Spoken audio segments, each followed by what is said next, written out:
Hey, what's up, y'all? I'm your boy Jay Wayne, the Scout King. And hey, as you can see behind me, I'm at the golf course and it's raining like crazy right now. So you know what I thought I'd do? Instead of just pulling up to the side waiting for the rain to stop, let's get to work and help y'all. I'm gonna lace y'all all the way up in this Forex Q&A. Let's go. You got questions? Jay Wayne got answers. It's the Jay Wayne Q&A show. Jay Wayne, trader get paid. Jay Wayne, he got the answers. Q&A. Jay Wayne, Jay Wayne, Jay Wayne Q&A. So in my last video, where I talked about trading 10 pips a day, I mentioned that the currency Heatwave is not working anymore. They went out of business. So you guys was like, whoa. I guess you guys didn't hear about that. So what we're using for the time being, I'm still using different things, but like I think what we're using right now, like kind of what we got our mind set on, is the currency strength zone. Okay, it's called. Go to the website called currencystrengthzone.com and just play around with it. Go on, take some trades on demo, or just do your regular trades, but keep an eye out on this strength meter as you trade and just see how it works. All right, it's a new thing, so we got to trial it, and it's free. Just go ahead and just go to currencystrengthzone.com and mess around with it. I like to look at the 1 hour, the 30-minute, the 15-minute. Those are my favorite time frames to look with the currency heat wave or currency strength meter, whatever it is. But the main thing that I'm looking at is time frame versus currencies. That's the one that I use. All right, so right now it says GBP is at a 74 and the USD is at 100. Okay, so by looking at that, it says that the dollar is in control over the Great Britain pound. So let's go to the charts and look at that. All right, so right here you can see this is the pound dollar on the chart, and it's basically in consolidation. But what do you see the most, or I would say currently, what you see is this big down push, this bearish movement. That's basically them telling you, hey, the dollar is stronger than the pound. So if we go back and look at it, you can see that the dollar is at 100 and the pound is at 75. So it makes sense. So if you had a trade set up that would, I don't know, let's just say price break in this area right here or something, and because price is up here and you can spot this little trend line that it broke out and now it came back inside. So looking at that currency strength meter, this could have been your entry. This wick right here could have been your entry, but it's telling you that the dollar is in control. So you just got to have a trade set up around it. All right, so the next question is from Deontay. Shout out to you, Deontay. What moving averages do you use? So the moving averages that I like to use is the 50 moving average, the 50 simple moving average, and I like to use the 200 EMA. Now let me break that down for you. The 50 is going to come in handy when you have a trade set up, and sometimes right as you're about to enter, you would notice, like maybe on an hour chart, you would notice that price is sitting right after 50, kind of like what you see on the chart right here. Let's just say, let me find an example for you. Let's say for whatever reason you was thinking about taking a buy right there where I circled. If you go to the and let's say you were going to enter on a 15-minute chart. Had you went to the 30-minute, you would have saw that price was right at the 50. We do not trade into the 50.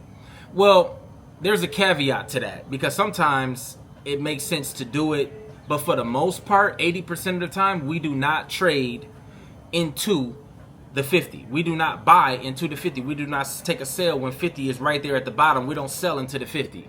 You need to wait patiently and see what it does. So the 50 can keep you safe. It can keep you from losing money. It can keep you from, it'll help you stay out of bad trades. Also, if the trade setup is right, if you got a great trade setup, When price break the 50, now we're looking for buys. It would just allow you to stay on the right side of the market, the 50 moving average. If price is below the 50, my line turns red. All right, so I got the 50. So I got the simple moving averages. It's called SMAs by Stocks Inbox on TradingView. Go to indicators and type in simple moving averages by Stocks Inbox. And then I got this one where I got all of these settings, and I got mine set at 50. And I got the style SMA number 1, green and red, and the rest of them I got turned off. Yeah, I'm gonna put that link on the screen up here so you can click that after you get done watching this video. You can run it back and click that link. But that video is gonna show you basically how I trade around the 50. Now, the next one is the 200 EMA. That's the exponential moving average. And I like that one because that one go really good with support and resistance. Listen to me on that. That's a gem right there. That 200, go test it. Find you some support and resistance on the chart and put that 200 EMA on the chart and see how they go hand in hand. I'm just gonna let y'all do the homework on that. Please comment below on this video once you do it and let me know what you think. Comment below on this video, engage, and let me know what you think about that. All right, but the 200 EMA goes really good with support and resistance. Enough said. Those are the two indicators that I use 2025 and beyond at this point. All right, so the next question is from a subscriber. I just don't know how to pronounce the name, but I'll put you right here on the screen. I appreciate you for commenting, asking questions. But the question is, do you have a video on why you left Plexi Trade as a broker? All right, so listen. It first was LQDFX. For many years, like 4 years, everybody was like, oh, that's not a good broker. I never had a problem with that broker. Never. And actually, when MT4 was something like glitched or it slowed down or something happened, like it was like 3 or 4 years ago, and some people, it messed up some of the people money, like their trades. Like, maybe they lost 5 pips when they should have won it. LQDFX gave them their money back. What broker does that?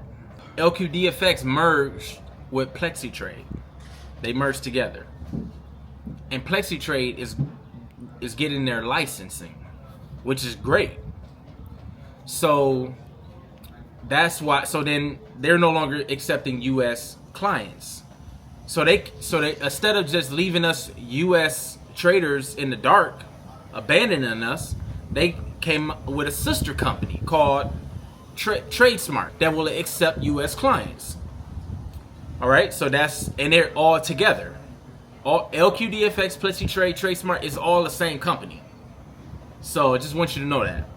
So if you're in the U.S., you want to go with TradeSmart. Their information is in the description below. If you are overseas in the UK, Mexico, Thailand, wherever you are, you can use Plexi Trade still. I would use it if I was like had my residency in Mexico or somewhere. I'll be still on Plexi Trade. So, but I'm a US, so I have to use TradeSmart. So our next subscriber, Ren the 10, he asks, "Hey bro, I work in UK. Only got to trade for 7 p.m. to 12 a.m. because of my job. What would you suggest? It feels like it would be better to live anywhere else. The world to trade London market hours." And unfortunately, they don't make it easy for you. It's very inconvenient, seems like. It's never the perfect situation. There's some areas where it's better, all right? But then there's other things you got to deal with. The economy, money, the weakness or the strength of the currency. It's always something, all right? But some other people have it better than others, right? That being said, unfortunately, 7 p.m. to 12 a.m. UK time, that time for me is 1 p.m. to 6 p.m. All right, 1 p.m. to 6 p.m. So that is essentially the end of New York session going into Asia session. So you're really not giving yourself enough time to make money in New York because you're catching the end of New York. And you're really not giving yourself enough time to make money in Asia because you're in the beginning of Asia. Because Asia and I'm speaking of my time, 12 a.m., which is your time for Asia, would be 6 p.m. my time.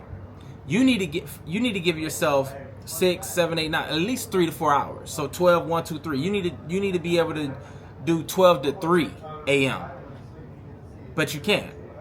So that being said, all you have left is whatever you can get from GBP USD and USD CAD. GBP JPY as well. Start tracking those three currency pairs: GBP USD, USD CAD, and GBP JPY. And you're going to I want you to start back testing those three pairs during the hours of your time, which is 7 p.m. to 12 a.m. All right, that's the end of New York and the beginning of Asia. Start back testing and seeing if you have opportunities. Now, this is your situation, all right? So you have to be realistic about your situation. You can't expect home run trades when you can't even be in the market enough to make, those wins, to be present to capture those home run trades. You can't expect them to happen whenever you can get on the chart. They happen whenever they're going to happen. So I need you to be realistic. Please be realistic about this. So you might only can get maybe 1 or 2 trades a week, because those hours, the spreads get bigger. The market slows down during that time of the day. So you just have to be realistic. And I'm not the one to sugarcoat. I'm going to tell you how to win, and I'm going to help you get your mindset. It's up to you to put the work in, and it's up to you to listen to me. But listen, that's the absolute truth. All right? Get the back testing during those times and just see. If all you can get is 1 or 2 trades, then take the 1 or 2 trades and just understand that this is going to be a journey for you, and save all the money that you can save to get out of your situation and make it better. So in my next video, what I'm actually going to do is I'm going to back test with you. All right? I'm going to specifically put those hours in, but they're going to be in my time. But it's going to be 7 p.m. to 12 a.m. All right? For me, 1 p.m. to 6 p.m. And I'm going to show you what opportunities you can catch, because I really want you to win. So tune into my next video. I'm going to let you all the way up. Guaranteed. All right, guys. I just want to thank everybody that's been watching my videos, supporting me. We're trying to blow up, like I said. I don't want to stay at 187, 88,000 subscribers. Let's get to 200. Push. Can y'all help me get my channel to 200,000 subscribers? I'm trying to grow. All right. Hey, don't forget to like this video, comment, and subscribe. And let's make this money, baby. Peace.